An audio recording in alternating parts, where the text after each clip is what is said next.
Sir पैसा भी अंडा देता है। आप कहोगे पगला गए, पैसा अंडा देता है? अरे पैसा इतना है, कमाई कहाँ है जो हम पैसा बचा लें और डालें उधर। ये पैसे ने 10% रिटर्न दिया, 6% तो महंगाई लेके गया, लेकिन 4% तो वहाँ रुक गया ना। वो 4% बढ़ेगा, वो अंडा देगा। बोलेगा अरे क्या 100-200 रुपये बचा कर क्या ही उखाड़ लोगे हैं, खर्चो, अच्छी जगह अच्छे से खाओ पियो, अच्छे स्कूल में डालो, अच्छा कपड़ा पहनो। लेकिन ये आदमी क्या कहता है, 100-200 बचाने से बहुत कुछ होगा, आगे पता चलेगा। ये बात तो आपने हो सकता है कहीं ना कहीं से सुनी होगी कि आपकी कमाई का साइज आपको अमीर नहीं बनाता, आप अपनी कमाई से करते क्या हो वो आपको अमीर बनाता है, अमीर या गरीब दोनों ही।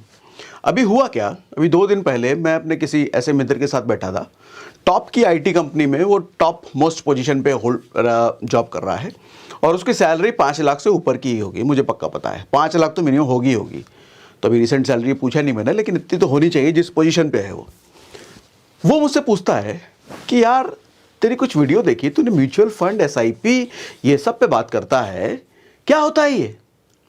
और मैं शॉक्ड, इतना पढ़ा लिखा आदमी 5 लाख से ऊपर का महीने का कमा रहा है, इसको नहीं पता? तो फिर मैं सोचता हूँ 15-20 हज़ार कमाने वाले कितने होंगे भारत में, इनको तो फिर कुछ भी नहीं पता होगा क्या कैसे होता है।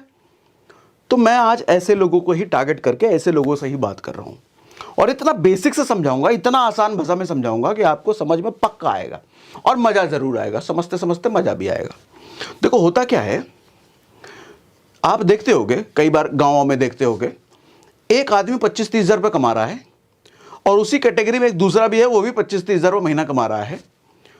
ठीक समझना मेरी बात को, 2 तरह के लोग हैं या 2 लोग हैं और दोनों की कमाई एक जैसी है। एक आदमी जो 25-30 हज़ार कमा रहा था, वो 20-25 साल की नौकरी करने के बाद भी वो किराए के घर पे पहले भी रहता था, आज भी रह रहा है। वो सेकेंड हैंड स्कूटी पहले भी चलाता था, आज भी चला रहा है। वो ज़िंदगी में ज़्यादा कुछ हासिल नहीं कर पाया, वो कर नहीं पाया, क्योंकि उसका कंप्लेन हमेशा से यही है, अरे 25-30 हज़ार में क्या क्या कितना कम बचा लेंगे, क्या बचेगा।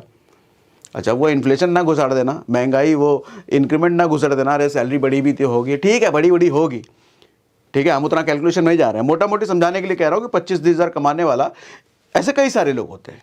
वहीं दूसरी तरफ एक 25-30 हज़ार कमाने वाला आदमी जो है, ये थोड़ा सिंघम स्टाइल हो गया, सिंघम नहीं सिंघम नहीं, समझना। तो इधर वाला जो 25-30 हज़ार कमाने वाला है, आप देखते होगे 20-25 साल की नौकरी के बाद ये बेटी की शादी भी अच्छे घर में कर रहा है, ये गाँव में 3 मंजिला मकान भी ठोक दिया है, ये लड़कावा को दिल्ली में पढ़ा रहा है, खर्चा भी कर रहा है। कहाँ से कर रहा है? तो ये 25-30 हज़ार रुपये कमाने वाला, ये 25-30 हज़ार कमाने वाले से पूछता है, अरे कहाँ से कर रहे हो, पैसा कहाँ से, इतना कैसे ला रहे हो? तो ये बताता अरे इतने साल से बचाए हैं, उसी से हुआ है। बोला ऐसे कैसे बचा, इतना कैसे हो सकता है, तुम्हारा सैलरी है तो हमारे बराबर है, इतना कैसे कर सकते हो? तो ये जो समझाता है इसको, अब मैं समझाता हूँ इसको, आपको समझना ध्यान से। होता क्या है, मुर्गी अंडा देती है ना, है कितने अंडे देती है मुर्गी, कितने भी दे ले, 1 अंडा दे, 2 अंडा दे, 3 अंडा दे। अच्छा मुर्गी जब 1 अंडा देती है, उस अंडे से जो मुर्गी निकलती है फिर वो भी अंडा देती है, फिर उससे जो मुर्गी निकलती है फिर वो भी अंडा देती है। ये क्रम कहाँ तक रुक सकता है? कहीं नहीं, अनंत काल तक चलते रह जाए।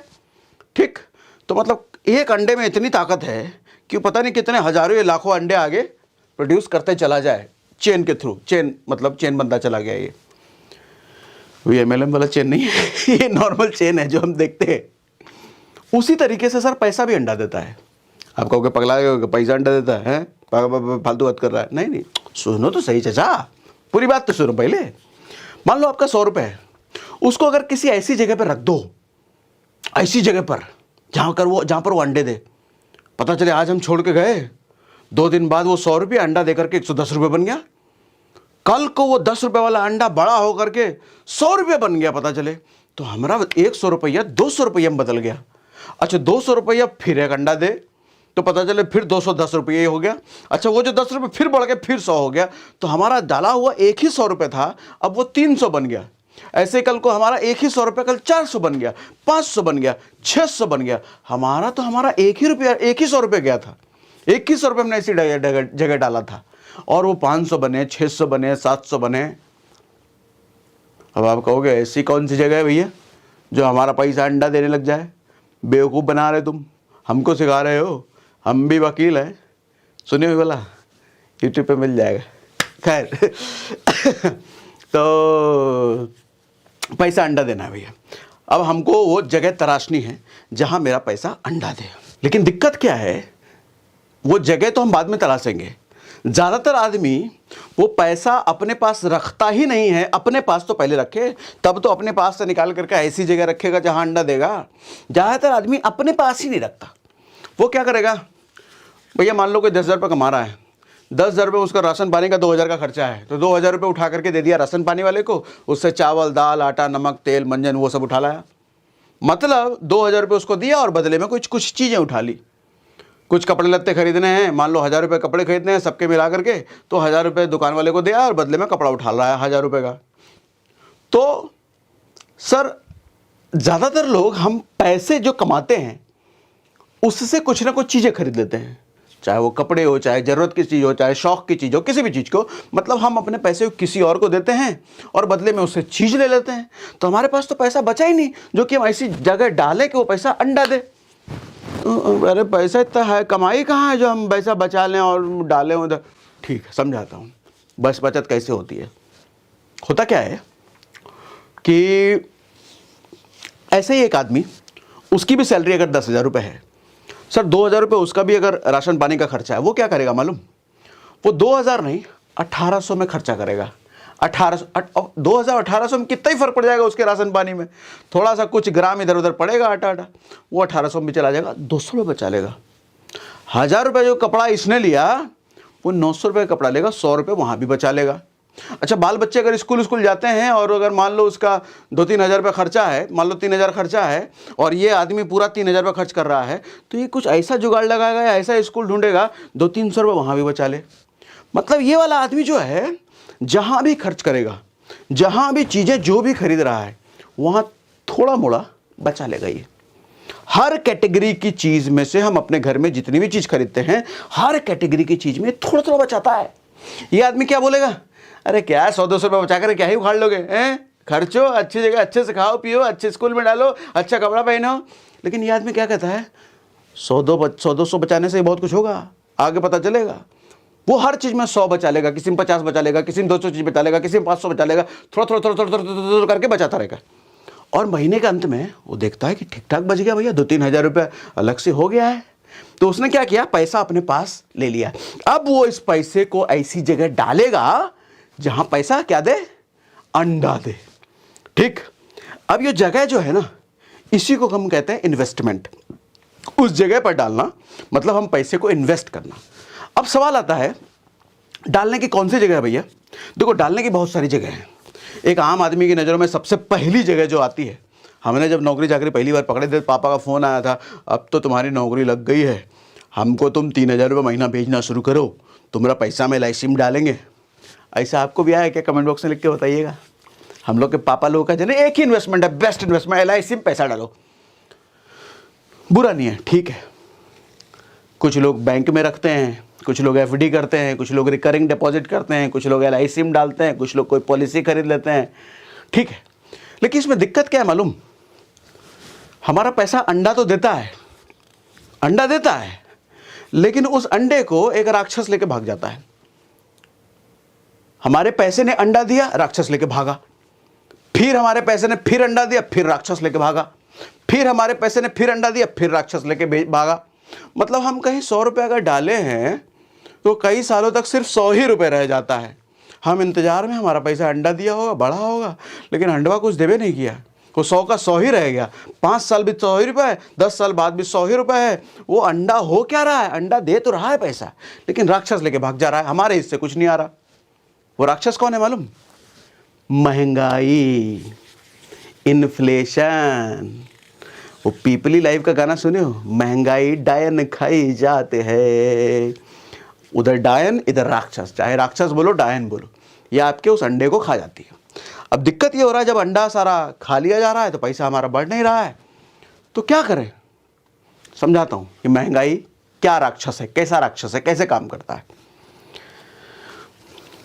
सर 2010 में ना मेरे पास स्प्लेंडर था।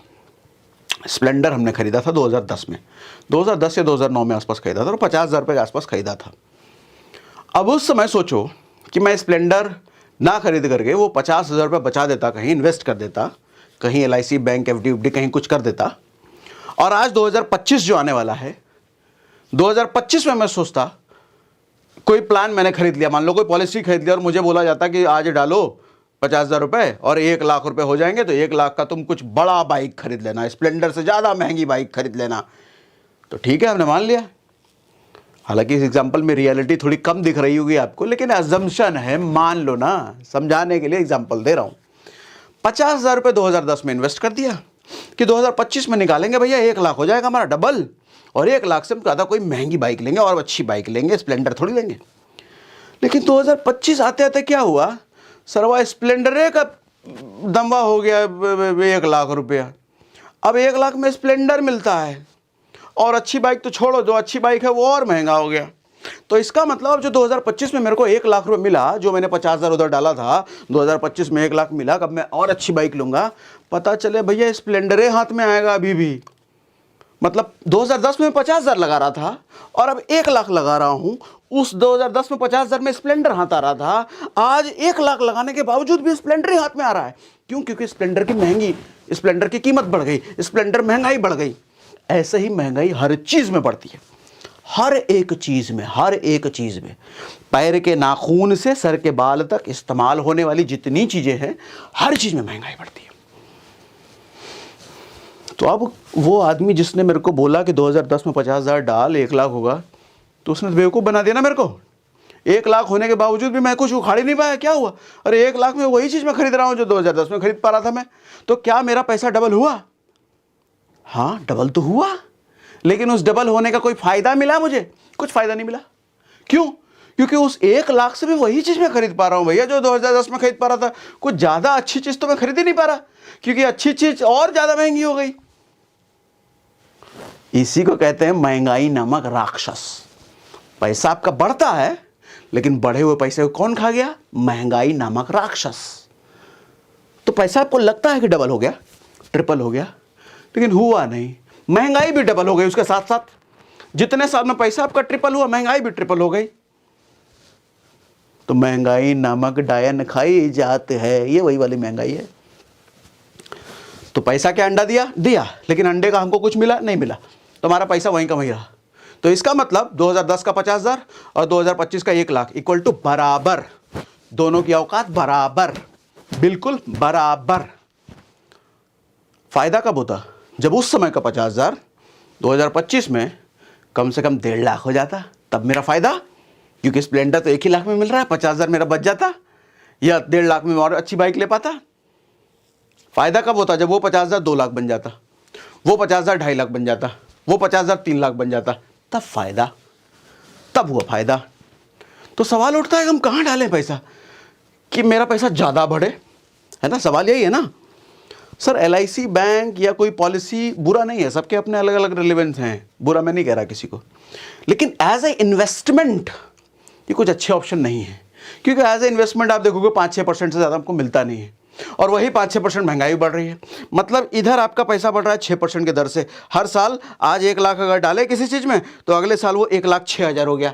देखने में बड़ा अच्छा लग रहा है, अरे 6,000 बढ़ गया मेरा पैसा एक ही साल में। लेकिन इधर महंगाई भी तो 6% भाग गई। तो आपका 1,06,000 में क्या खरीदोगे? वही जो पिछले साल 1 लाख में खरीद रहे थे, क्योंकि महंगाई बढ़ गई। अच्छा, अगले साल 1,06,000 का पता चले 1,10,000 हो गया, अरे मेरा पैसा 1,06,000 से 10 हो गया। लेकिन अगले साल पता चले महंगाई भी उसी हिसाब से बढ़ गई, तो 1,10,000 में क्या खरीदोगे? वही जो पिछले साल 1,06,000 में खरीद रहे थे। कोई फायदा नहीं फिर ऐसे इन्वेस्टमेंट का। क्या फायदा ऐसे इन्वेस्टमेंट का? ऐसे इन्वेस्टमेंट का मर बेवकूफ़ बन रहे हो। फिर कहाँ डालें सर? ऐसी जगह हमको पैसा डालना चाहिए जहां पर ये जो महंगाई का दर है, हर महंगाई का भी दर होता है। अभी देखो, गूगल करोगे ना, इन्फ्लेशन रेट आप गूगल में लिखोगे तो आपको रेट मिल जाएगा 6%, 7%, 5.5% के आसपास का रेट मिलेगा। हर साल ही बदलता रहता है। तो हम अगर 6% मान लें, महंगाई हर साल अगर बढ़ रही है, तो हमको पैसा ऐसी जगह डालना पड़ेगा जहां कम से कम 7% से ऊपर, या 8% से ऊपर, या 10% से ऊपर, या 12% से ऊपर मेरे को रिटर्न मिले। मतलब ऊपर जितना ज़्यादा, 12 मिले, 15 मिले, 20 मिले, जितना ज़्यादा मिले उतना अच्छा है। फिर ये महंगाई मेरा कुछ नहीं बिगाड़ पाएगा, क्योंकि महंगाई तो 6% वाला पैसा लेके जाएगा, लेकिन उसके ऊपर का पैसा तो मेरा रह जाएगा ना वहाँ पे।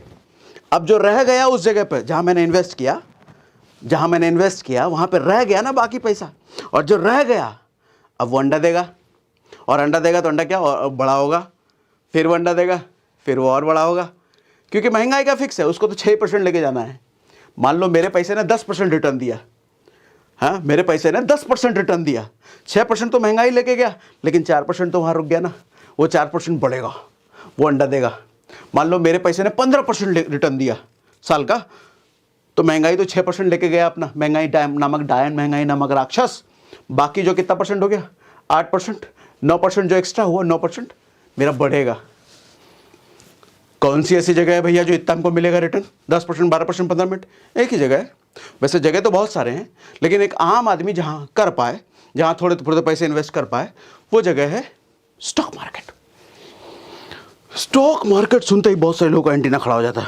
ये वही जहाँ जुआ होता है, ये वही जहाँ पैसा डूब जाता है लोगों का, ये वही जहाँ लोग सुसाइड कर लेते हैं, लोग कंगाल हो जाते हैं, ये वही स्टॉक मार्केट, शेयर मार्केट की बात कर रहे हो। बहुत सुने हैं, तुम आज क्या बताओगे? हम 2001 से जानते हैं, आज आए हो बड़ा बताने शेयर मार्केट, जुआ वाला काम करवाओगे हमसे, भागो ऐसे।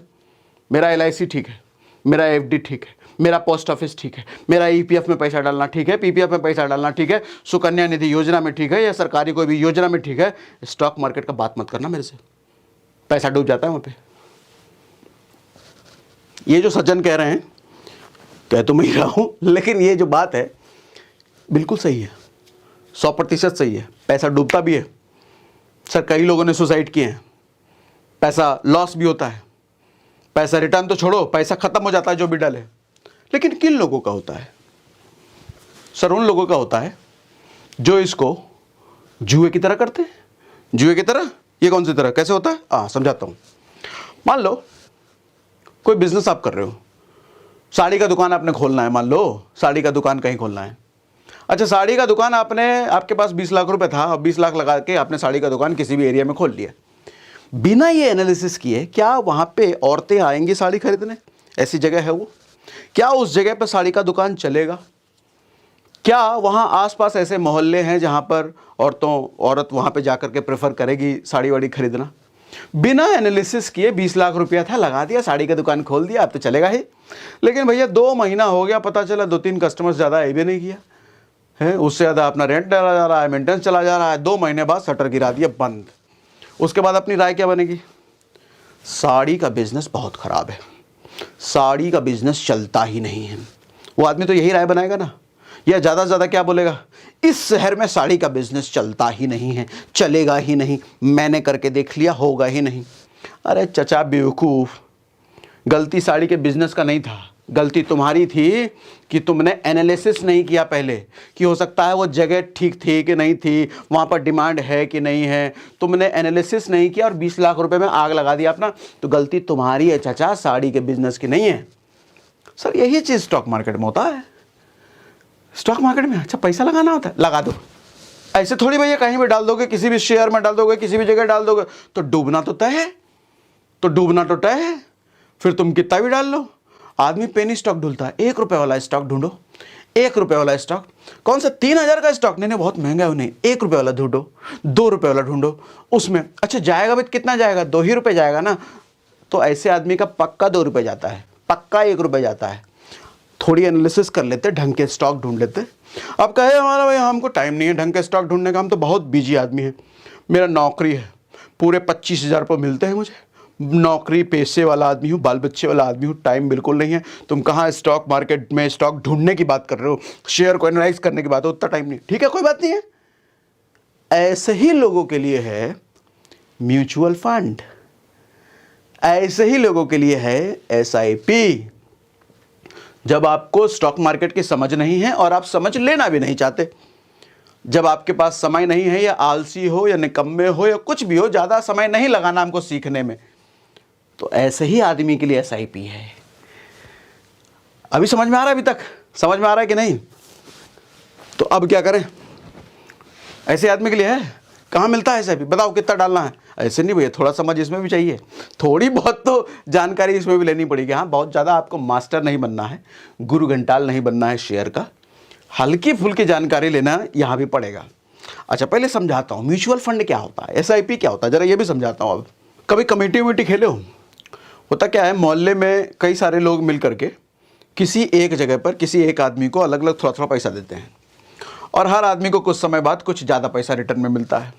या फिर गुल्लक का एग्जाम्पल, घर में कुड़िया जो रखता है, पापा 10 रुपये डाल दे, मम्मी 10 रुपये डाल दे, इसको भी डाल दे, पता चले चिंटुआ को जब साइकिल लेना है तो कुड़िया फोड़ा गया, गुल्लक फोड़ा गया, ये चिंटुआ के लिए साइकिल का पैसा तैयार है। ऐसे ही एक गुल्लक है, ऐसा ही एक गुल्लक है। उस गुल्लक में तो घर के सारे लोग डाल रहे थे, मम्मी पापा भाई बहन पैसे डाल रहे थे, बट यहाँ जो गुल्लक का साइज है बहुत बड़ा साइज है, यहाँ पूरे देश के लोग पैसे डालते हैं।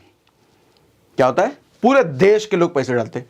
पूरे देश के लोग कैसे डालेंगे? अरे ऑनलाइन सारा सिस्टम हो गया, अब तो ऑनलाइन सब बाद में बताऊंगा, वो सब वेबसाइट सब है, वहाँ पे जाके डालना होता है। कितना डालना होता है? 100 रुपये महीना, 500 रुपये महीना, 1000 रुपये महीना, लाख रुपये महीना, 2 लाख रुपये महीना, जितनी मर्जी उतना डाल सकते हो। 100 रुपये शुरू हो जाता है, 100 रुपये महीना, 100 रुपये महीना, हाँ 100 रुपये महीना, ठीक। अब गुल्लक है, पूरे देश से लोग डालते हैं।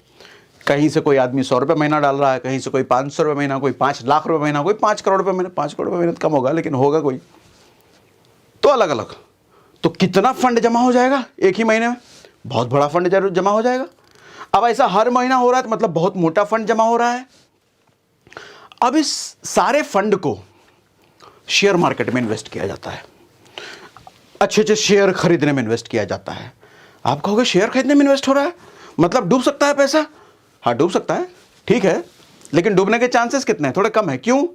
क्योंकि ये आदमी, एक आदमी जो गुल्लक लेके बैठा है, जो आपका पैसा लेके बैठा है, आपका तो 100 ही रुपये महीना है, लेकिन किसी का ज़्यादा है तो उसके पास 2 हज़ारों करोड़ों रुपए जमा हुआ है। मान लो 1000 करोड़ रुपए जमा हो गया, तो 1000 रुपये करोड़ में, 1000 करोड़ में आपका भी 100 रुपये महीना था, उसका डूबने का जो बहुत टेंशन है आपको, भैया 1000 करोड़ है पूरा। इस 1000 करोड़ को शेयर मार्केट में इन्वेस्ट कर दिया जाता है। कौन करता है? एक्सपर्ट, जिसको एक्सपीरियंस है सालों का, 15 साल 20 साल 25 साल का एक्सपीरियंस है। ऐसा आदमी, ऐसा ग्रुप मिलकर के वो इन्वेस्ट करता है। अब सोच के देखो, आप ऐसे एक्सपीरियंस आदमी को अगर हायर करोगे अपने लिए, अपना 100 रुपया महीना इन्वेस्ट कराने के लिए, कि भाई मेरा 100 रुपया महीना है, स्टॉक मार्केट में इन्वेस्ट करो, जरा एनालाइज करके ढंग की जगह पर। 5 लाख रुपये महीना तो उसका सैलरी होगा, पहले दे पाओगे? तुमको 100 रुपये महीना इन्वेस्ट करना है तो 5 लाख रुपये महीना उसका सैलरी दे पाओगे? नहीं ना।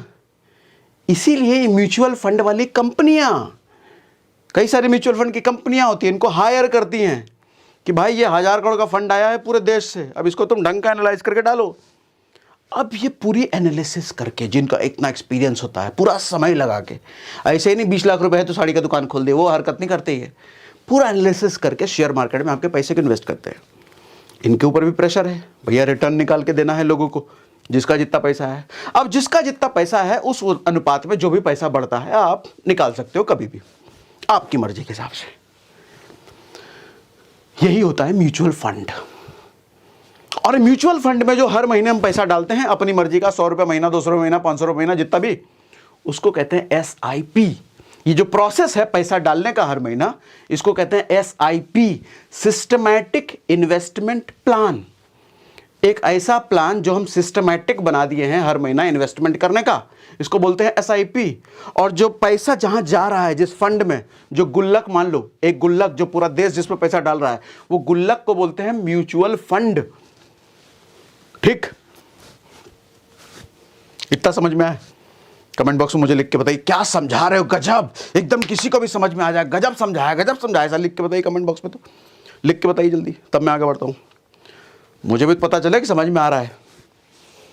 ठीक है, हाँ चलो अब पढ़ लिया, ठीक है, समझ आ गया।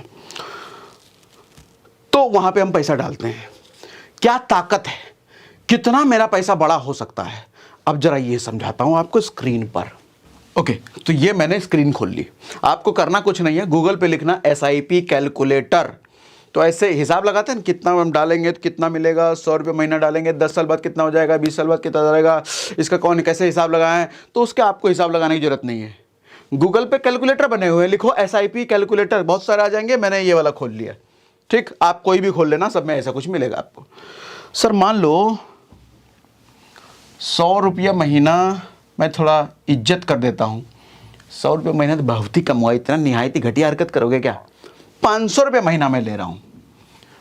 रोज़ का 15 रुपये 18 रुपये के आसपास अगर बचाया जाए, एक चाय का पैसा बचाया जाए तो 500 रुपये महीना भी होता है।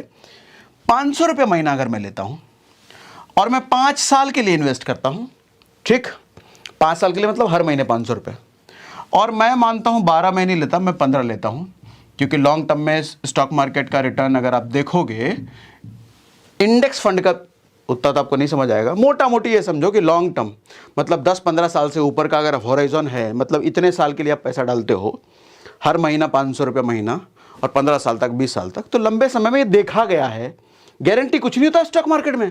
15 तो मिलेगा ही ना, ना हो सकता है 20 भी मिल जाए, या हो सकता है 12 मिले, लेकिन लंबे समय में ये देखा गया है 15 से ऊपर मिल जाता है, तो इसलिए 15 ले लिया है। गारंटी नाम की कोई चीज़ नहीं होती है स्टॉक मार्केट में, ठीक। 15% अगर मुझे हिसाब से हर साल CAGR मिलता है, 500 रुपये महीना में डाल रहा हूँ 5 साल के लिए, तो आप देखेंगे आपने जो इन्वेस्ट किया पैसा वो 30,000 रुपये इन्वेस्ट किया 5 साल में, और आपको जो मिल रहा है 14,841 मिल रहा है एस्टिमेटेड रिटर्न, और टोटल अमाउंट बन के मिल रहा है 44,000 रुपये। आपने दिया 30,000 रुपये, मिल रहा है 44,000 रुपये। मजा आया सुन के क्या? इतने के लिए इतना सीखना पड़ेगा, बैठ पालते। रुको, अभी रुको, थामा, जादू दिखाता हूँ, जादू। ये तो 5 साल की बात कर रहा हूँ, यहाँ लंबे समय में असली खेल होता है। अच्छा, ये ग्राफ भी देखते जाना। ये ब्लू, ये ब्लू क्या है? आपका इन्वेस्टमेंट अमाउंट, ये ब्लू में, और जो येलो वाला देख रहे हो ना, ये रिटर्न अमाउंट है, ठीक।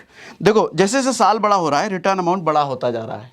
अभी देखो खेल, इसी को मैं कर देता हूँ 15 साल, ठीक। सर 15 साल में आपने 90,000 रुपये इन्वेस्ट किया, लेकिन जो टोटल आपको मिल रहा है लगभग 3.5 लाख मिल रहा है।